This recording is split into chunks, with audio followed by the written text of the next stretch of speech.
In the previous video we talked about dimensions and units, and for now we will talk about them when we have some important operations like the addition sign,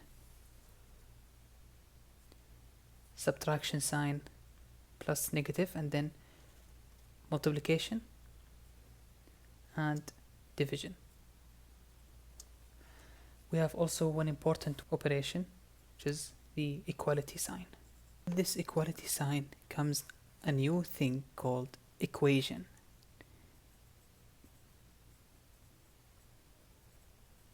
So whenever you face equality sign, the term that contains the equality sign is called an equation. We have two types of equations. We have the type that we like, and we have the type that we don't like. The type that we like is when we have a valid equation. A valid equation means a correct equation. For example, one of the simplest equation, just numbers together, 11 equal 11. This is a valid equation. In the left hand side and on the right hand side, they are both equal. We have the type that we don't like, which is the invalid equation, or the incorrect or not correct equation. For example, when you have clearly this is wrong, 11 equal to 12. This is not true. This is invalid equation. Okay, so we have two types, valid equation and invalid equation. Now suppose you have an equation that contains units or dimensions. For example, let's just say we have y equal to x plus 5. For this equation, if we are told, for example, that this equation is valid, then the dimensions here, then this y dimension, x dimension, and number 5, they all should be having the same dimension. For example, y should have, for example, mass dimension,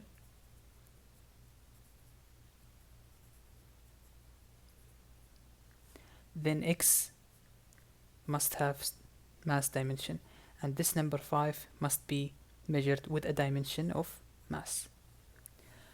Not only dimensions, but also units.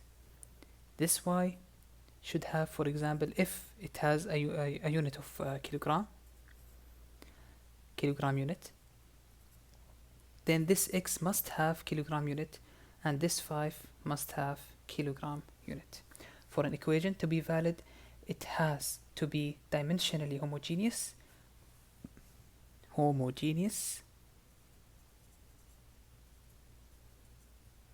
dimensional homogeneous, which means same dimensions,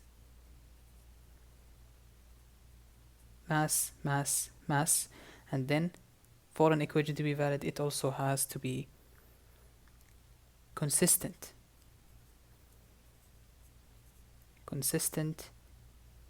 in units. Consistent in units means same units. It's just terms that we use in engineering. Dimensional homogeneous, same dimensions. Consistent in units or unit consistency, it means same units. And as you can see here, x has a kilogram, y has a kilogram, 5 has a kilogram, if we are told that this is a valid equation. Another example, say that we are given the same equation, y equal to x plus 5, but now we are told that this equation is not dimensionally homogeneous. They do not have the same dimensions. Then we can conclude immediately that this will be not consistent in units,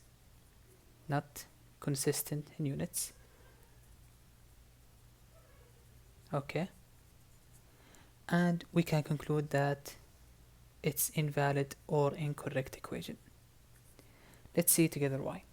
Say that y has a dimension of mass, and x has a dimension of time, and 5 has a dimension of, for example, velocity. Here, clearly we can say that the dimensions are not the same.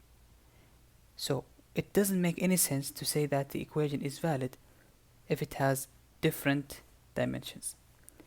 Mass clearly not equal to, for example, time plus velocity.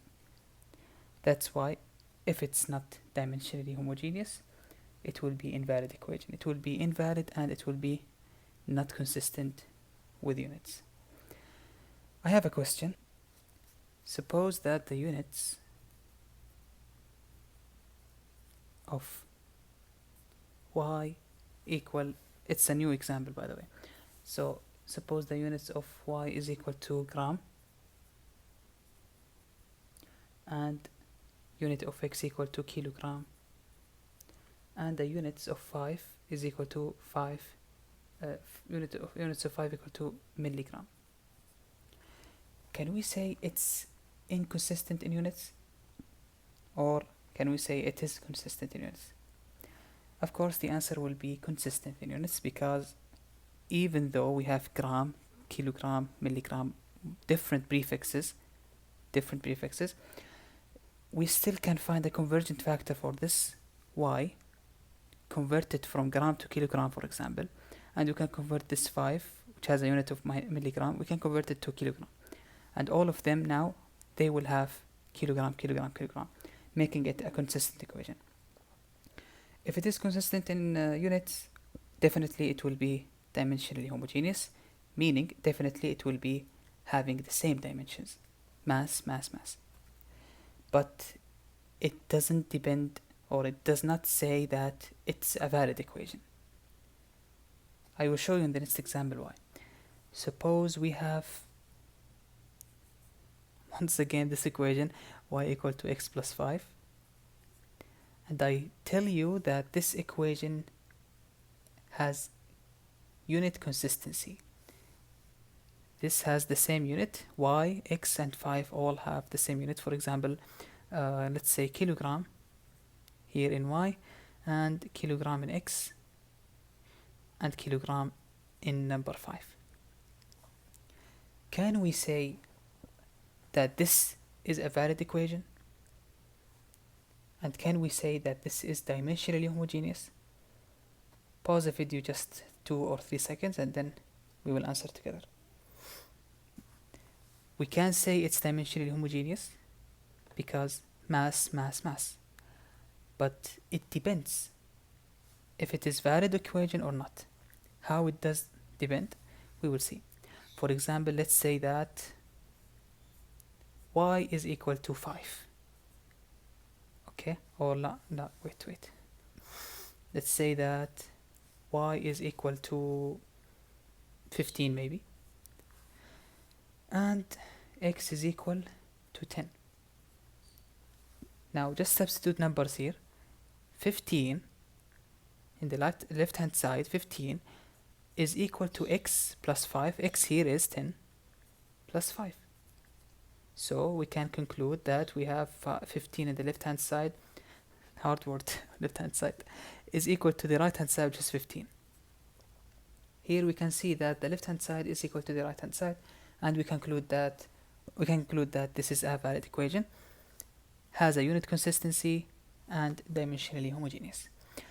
However, suppose that y, another case, suppose that y is equal to now 15 and x is equal to my favorite number 11, and I say now, is this a valid equation or not?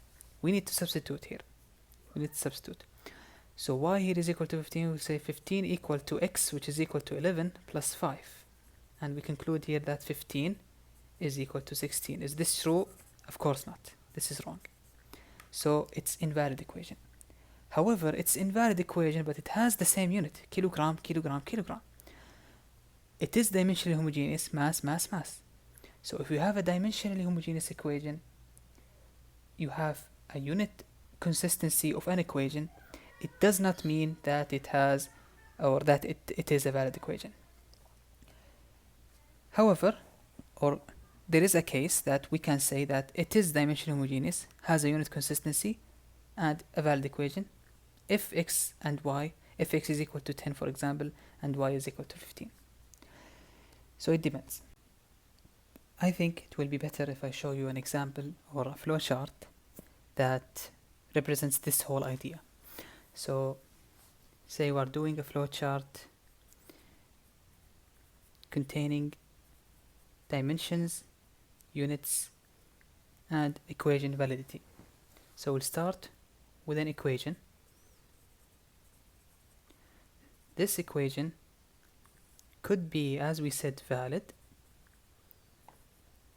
and could be invalid or incorrect.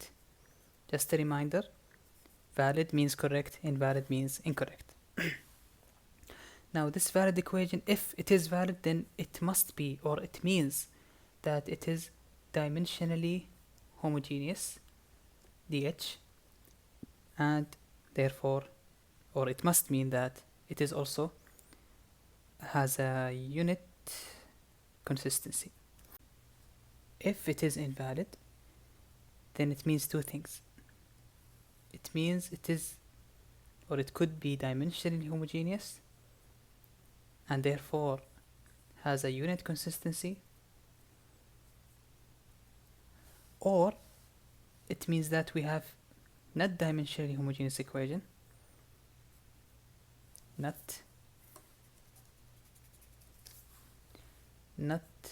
dimensionally homogeneous equation. Excuse me for the shortcuts. So if we said it's not dimensionally homogeneous equation, and therefore it will be maybe ICU, unit inconsistency. So equation for an equation to be valid, it must be dimensionally homogeneous. It means it is dimensionally homogeneous, and it means that it is has a unit consistency.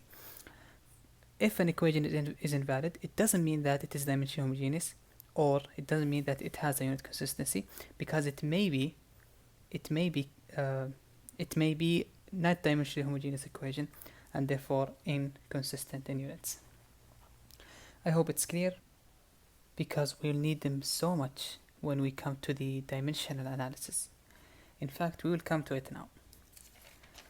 So, in dimensional analysis, they usually ask two important questions. If an equation is valid, then what are the dimension and units in every term that is contained in the equation? For example, let's say that we have d equal to 3 times t plus 4. And they give you that d has a unit of feet. American system, remember? Feet. And time, or t, has a unit of seconds. Then they ask you, what will be the dimension of 3 and 4? And what will be the unit of 3 and 4 given that this equation is valid? As we said before, for an equation to be valid, it must be dimensionally homogeneous, and it must be consistent in units. It means that this equation has to be, if this d is feet, then this 3t has to be feet, and this 4 has to be feet. So we can conclude in this number 4, because it's easier, 4 must have a unit of feet for an equation to be consistent in units. Now for 3t, it was mentioned that this t has a unit of second. So this 3 has to have somehow second in the denominator, so that I can cancel this second when I multiply it by 3. I cancel second denominator somehow with this second, and then I end up having something that makes this equation consistent in units. For example, the unit of 3 must be something like feet per second, feet over second. Why? Because if I multiplied feet over second by second, which is the unit of time, 3 times t, okay, so this one will be second, then this second will cancel with this second, and then I will end up having what? Feet, ensuring that this equation is valid. It has a unit consistency. Feet, feet, feet. So this 3 must have a unit of feet over second. For the dimensions, I think if you solve the units and if you find the units and solve it correctly, then it will be easy to find the dimensions. Because if this 4 has a unit of feet, then the dimensions of 4, dimension of 4 will be the dimension of length. Will be the dimension of feet, which will be the length. Now, for the number 3, it has a unit of feet per second. It means that the dimension of 3 dimension of 3 must be what? Feet over second, so it length over time. Length over time. Because, see here, time has a unit of second, so it has a dimension of time. Length over time, if you multiply it by time, then it will cancel time with time, ensuring that dimensions are the same. Length equal to length plus length. The next question, or the other important question they ask, it requires us to have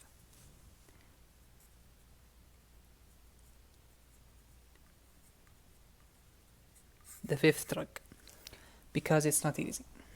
Suppose you have this equation, d equal to 3 times t plus 4, the same equation, with d expressed or measured in units of feet and time units measured with units of seconds.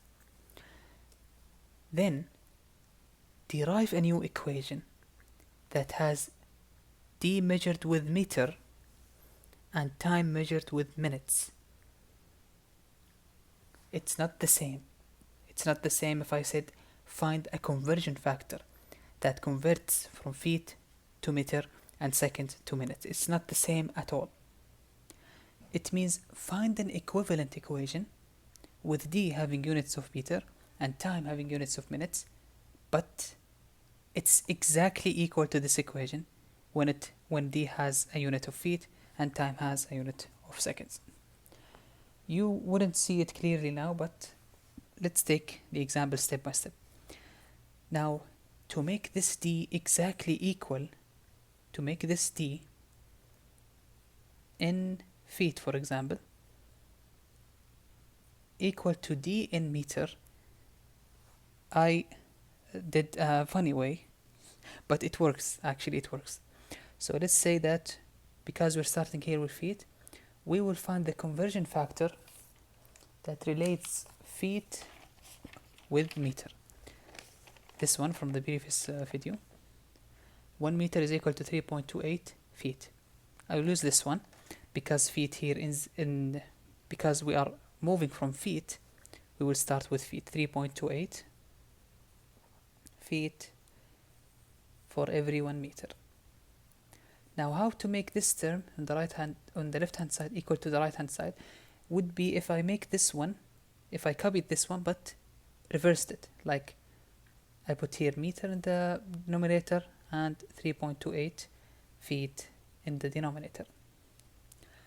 Check this out.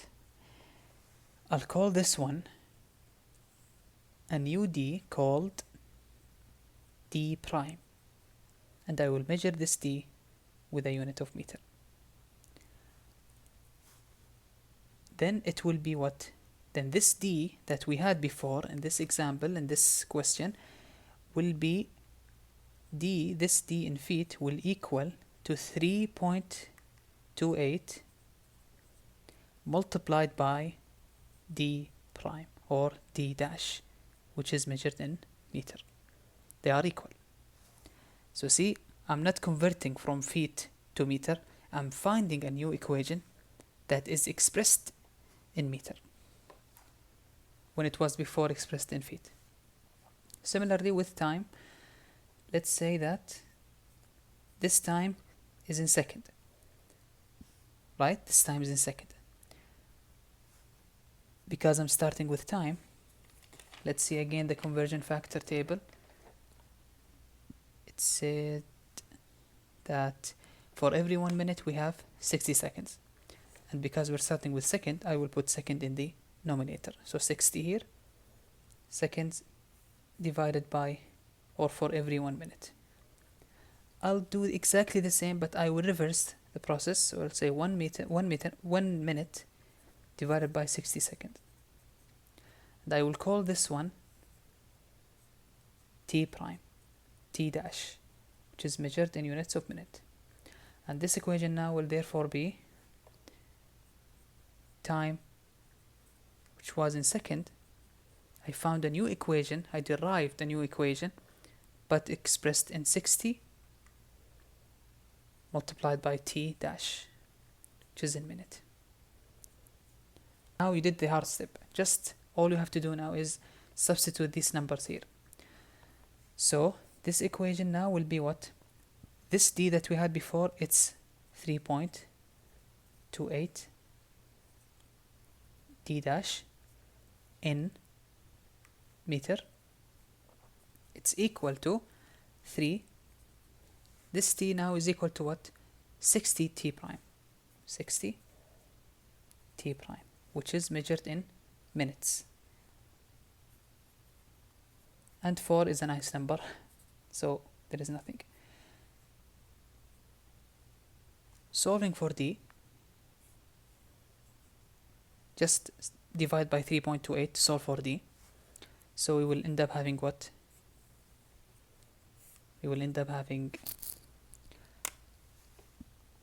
d, which is in meter, will equal to 3 times 60 divided by 1, or 3 times 60 divided by 3.28. It will be 54, or it's 54.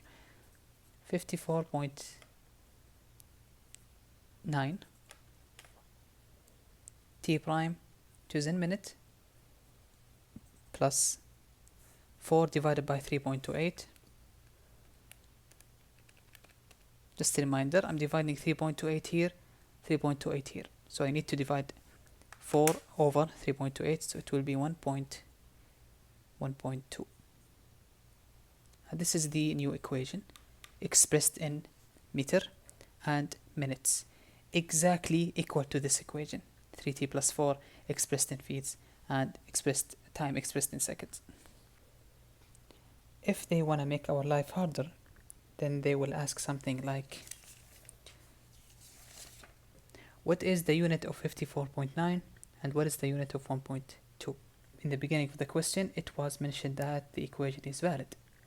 So it means if we derive this valid equation, then it means that our derivation, if it is correct, then it should be also valid.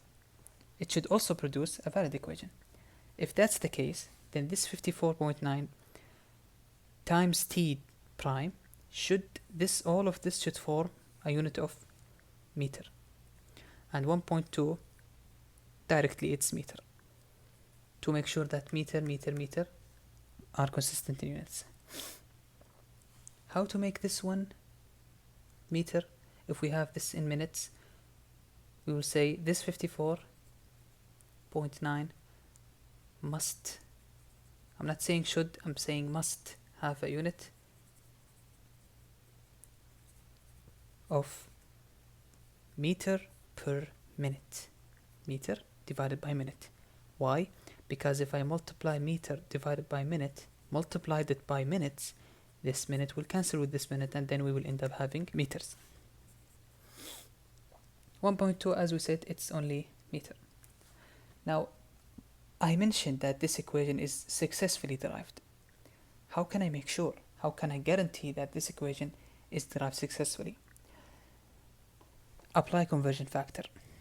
Okay, so if this is 54.9 is meter per minute, then we will need to convert it meter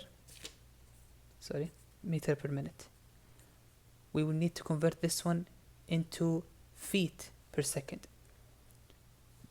So because I want it back to the equation that we solved before. Remember, it was here in the beginning of the question, before we introduced the fifth drug. The unit of D was feet per the unit of 3. The unit of 3 was feet per second, and the unit of T was in seconds. So if I convert this one meter per minute, I need to end up having feet per second, and this T has to end up having, or has to end up being, second, like the previous problem we've dealt with. So I need to convert, simple conversion factor from, I will convert meter to feet, so I will put meter in the denominator. It will be 3.28 feet per 1 meter, and then this meter I need to put 1 minute in the denominator, and the denominator should be 60 seconds. Now we will cancel this meter with meter, minute with minute, and indeed we end up having what? Feet per second. Calculate this one and you will end up having 3. So this answer will be 3. For 1.2, it's measured with meter, so I need to convert from 1.2 meter to feet. Use the conversion factor. You see, we need the conversion factor every time. 1 meter to 3.28 feet. So this 1.2 meter, I know that we have 1 meter for every 3.28 feet, and you will surely, if your equation is correct, derived correctly, then the answer should be 4, or roughly approximately 4. Why? Because T in feet, now this whole number is equal to 3 plus, of course, here T, which is, by the way, measured in seconds, plus 4, which is, as we convert it here feet per second, and here feet. Convert from meter to feet. So this one has a unit of feet per second. This one has a unit of second. This one has a unit of feet. Feet, feet, feet. Ensuring that our equation is derived correctly. I believe these two important questions will be all what you will have whenever you have dimensional analysis. There's something very, very interesting in engineering, and a special case for whenever we have a multiplication process. For example, and actually we kind of introduced this multiplication of dimensional values in the first video. Remember when we talked about the derived units and basic units? Derived units, like the velocity dimension, it's measured in meter per second. For example, if we are talking about SI units, meter per second, it's involved with the process of division, meter divided by second. This example that we have never discussed, force equal to mass times acceleration, here is multiplication of basic units, or no, here derived units, here basic unit, because here is mass, kilogram for example, mass, and here acceleration, meter per second square, that is derived, came from meter and second. So this is a multiplication, kilogram meter, and this is a division, second square. Now suppose if we have another multiplication and division process. For example, this expression, rho, we denote this rho as density, multiplied by v, velocity, and then d, which is the diameter here. All of this is divided by something we call the letter mu, but it's dynamic viscosity. Rho is or has the unit of kilogram. If we are talking about SI units, then it will have kilogram divided by meter cube. Velocity, as you know, meter per second. Diameter, meter. And then this mu has a unit of kilogram divided by meter and second. Let's substitute all of these together here in this equation, or not equation because there is no equality sign. Substitute in this expression, then this rho will be kilogram per meter cube.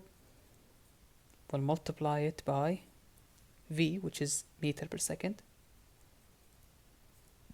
Multiply it by D, which is only meter, here 1, because there is no unit denominator. Divided by this term, which is mu. Now, if I want to find 1 over mu, the unit of 1 over mu, I know this one is kilogram per meter second. So if I want to find 1 over mu, it will be just the reverse of this one, the reciprocal of this one. So it will be meter multiplied by second divided by kilogram.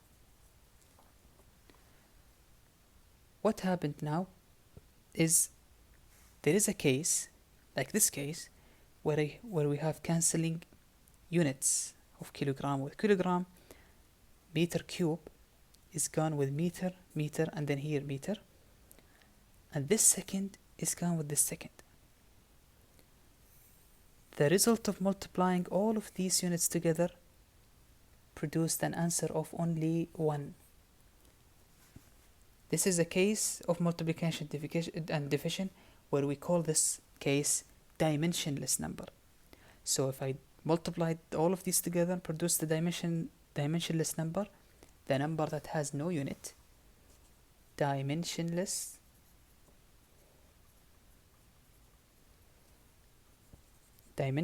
number, which means unitless number. Here it means that no dimensions.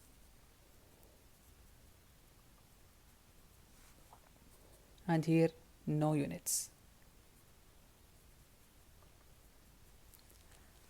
You will see a lot of numbers like this, dimensionless number, and as you go in your undergraduate courses in the future, you will see a lot of numbers like this. One great example of dimensionless number used in almost all the engineering discipline is Reynolds number. This is a very important dimensionless number. It measures, for example, if you have a liquid that is flowing through a pipe or flowing inside something confined space like cylindrical pipe, approximately like this one, then how can you know if this liquid moves randomly like this movement or moving in a straight line like this one? To know that, you have to measure or calculate this Reynolds number, which is rho v d over mu. By the way, this is Reynolds number. This is Reynolds number. So we need to calculate this one, measure it in a dimensionless number. We will have dimensionless number, unitless number, that determines whether or not we will have a random movement of liquid or a straight line or organized movement of a liquid. So it's very important. We have the terms that are used to cancel each other and end up having this dimensionless number. We call this term kilogram per meter cube, meter per second, meter, and then meter here second over kilogram. We call this group dimensionless group. Why? Because they form a dimensionless number. This is one of the cases that we will have a number that has no units or a number that has no dimensions. But we have one before. We have faced numbers like this before, even in the elementary schools, right? When you use math, when you take math courses, you perform this simple operation, 5 plus 3 equal to 8. So this is another type of dimensionless number actually. It's called pure numbers. Pure numbers. Numbers that have no units, makes sense that they produced pure numbers. Remember the example that we had in the beginning of the video, this one. 11 equal 11. It's a pure number. It is a unit, or it is a case where we have just pure numbers without any dimensions, without any cancelling units or dimensions. And we have the other type, which is units cancelling each other, ending up having a pure number like this one. And we mentioned that it's very important, this number, Reynolds number. We have another case, or the third case, which is the last, most likely the last one, which is transcendental functions. Not sure if my pronunciation for it is correct or not, but it's kind of transcendental functions, yeah, which are the exponential function, trigonometric, and also logarithmic functions. Trigonometric means what? You know, from math, sine, cosine, tan. Okay. We have also the hyperbolic functions. The hyperbolic functions. Not functions. All of these are functions. Like what? Like the twins of these functions. Sinh of x, cosine h of x, tan h of x, yeah. We have logarithmic functions.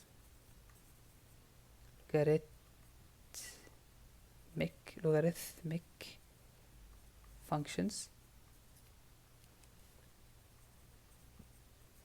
which are, for example, logarithmic of 10 of x, ln of x. Ln is just, ln here means that this base, this one is the same as this one. Log e of x. Base is e, not 10. And we have the last one, which is the exponential.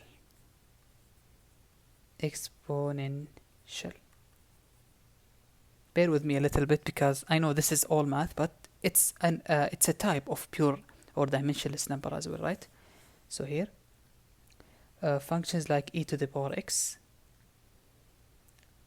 or they call it, just to make it short, exponent of x. What are the meaning of these transcendental functions? They mean that whenever you have an argument, say for example sine of d, this d has to be dimensionless. Why? Because any argument inside a transcendental function has to be, or has to form somewhat, inside this function has to form what? A dimensionless number. So if I said, for example, sine, for example, d over x, okay, then this d, if this d was in meter, then this x has to be in meter, so that I have meter over meter cancelling each other, and then I will end up having 1. That's the meaning of